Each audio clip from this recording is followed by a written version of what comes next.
La Iglesia de Jesucristo vs. Mormon Stories, un conflicto legal sin precedentes.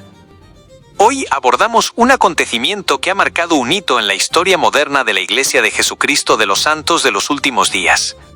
En abril de 2026, lo que comenzó como una serie de diálogos privados se transformó en una demanda federal formal contra la organización Open Stories Foundation, dirigida por John Dehlin y conocida mundialmente por su podcast Mormon Stories. Para entender la magnitud de este evento, debemos comprender que no es la primera vez que la Iglesia se ve en la necesidad de proteger sus derechos de propiedad intelectual frente a quienes utilizan su material de forma no autorizada o confusa. De hecho, este conflicto actual guarda ecos fascinantes con un episodio ocurrido en los mismos albores de la Restauración. En el invierno de 1829, mientras se imprimía la primera edición del Libro de Mormón en la imprenta de Egbert Grandin, en Palmyra, un hombre llamado Abner Cole, bajo el seudónimo de Obadiah Dogberry, utilizaba la misma imprenta por las noches para publicar su periódico, The Reflector. Cole, aprovechando su acceso a las páginas recién impresas del Libro de Mormón, comenzó a publicar extractos del texto de forma ilegal, acompañados de comentarios satíricos y despectivos, con el fin de ridiculizar la obra antes de su salida oficial.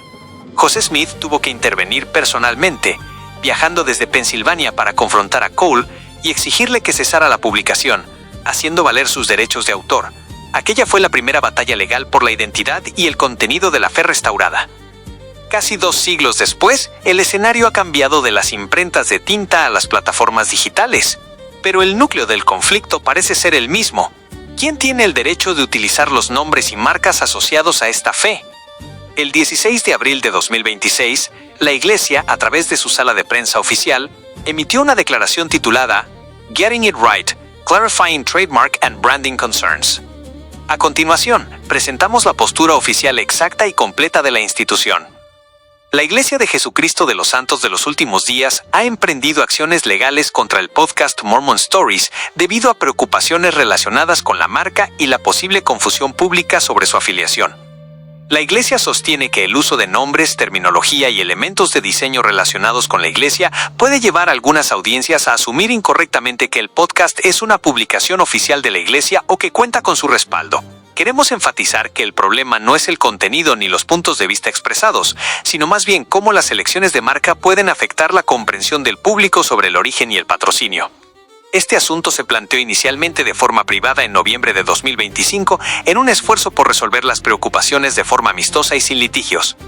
A esto le siguieron discusiones de mediación de buena fe, durante las cuales la Iglesia propuso varias opciones destinadas a reducir la confusión, minimizando al mismo tiempo la interrupción de las operaciones del podcast.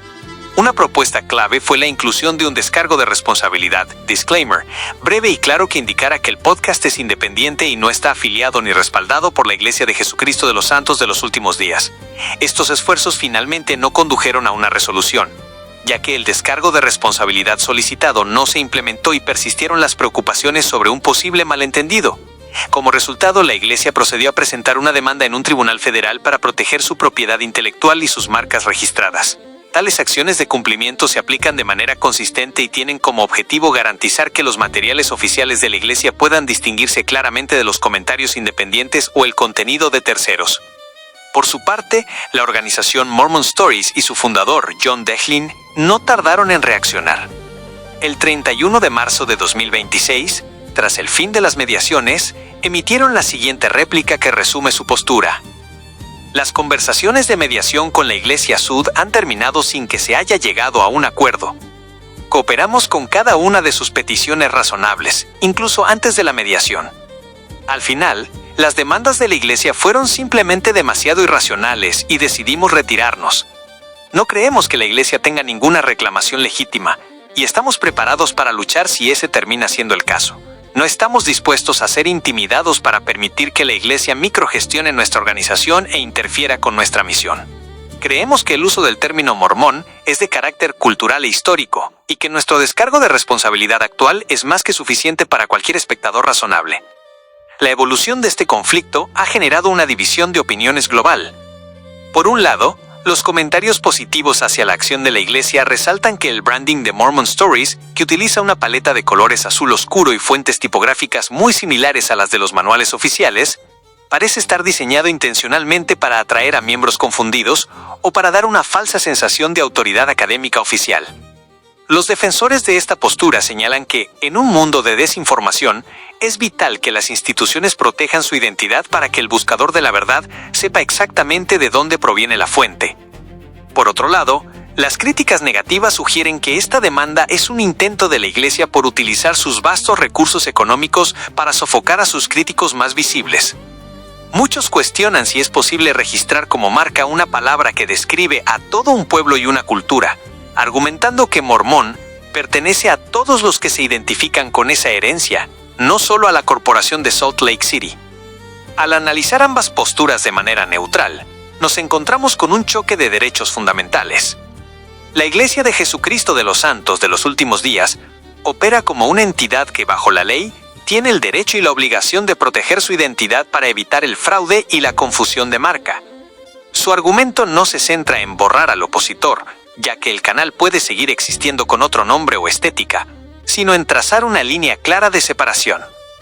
Mormon Stories, por su parte, defiende el derecho al uso de un término coloquial que ha definido al movimiento por casi 200 años. Su resistencia se basa en la idea de que ceder ante las demandas de la Iglesia sería permitir que la institución dicte cómo deben presentarse quienes ya no están bajo su autoridad eclesiástica. Históricamente, este caso es único. Si bien la Iglesia ha defendido sus derechos de autor en el pasado, como ocurrió con Abner Cole, o en casos menores de piratería de manuales, una demanda federal por infracción de marca contra un medio de comunicación de esta escala no tiene precedentes cercanos. Lo que está en juego no es solo un nombre en una pantalla, sino el precedente legal sobre quién es dueño de la narrativa y la identidad de una cultura que trasciende las paredes de un templo. Como audiencia, nos queda observar el desarrollo de este proceso legal, entendiendo que, más allá de las ideologías, lo que se está juzgando en los tribunales es la transparencia comunicativa en la era digital. Y bueno, para terminar, les invitamos a que nos dejen su opinión en la sección de comentarios o en el chat de este episodio. Como hemos visto, este es un tema complejo donde las posturas parecen ser muy independientes.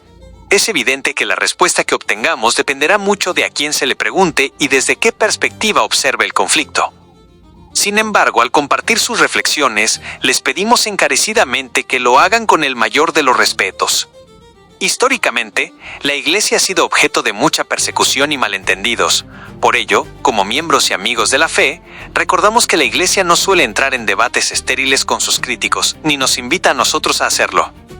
Nuestra meta no es alimentar la división, sino buscar puntos de encuentro y defender la verdad con caridad. ¿Creen ustedes que esta medida es necesaria para proteger la claridad de nuestra identidad institucional en el mundo digital? ¿O lo ven de una manera distinta? Los leemos con atención, manteniendo siempre ese espíritu de hermandad y respeto que nos define aquí en Evidencia Sud.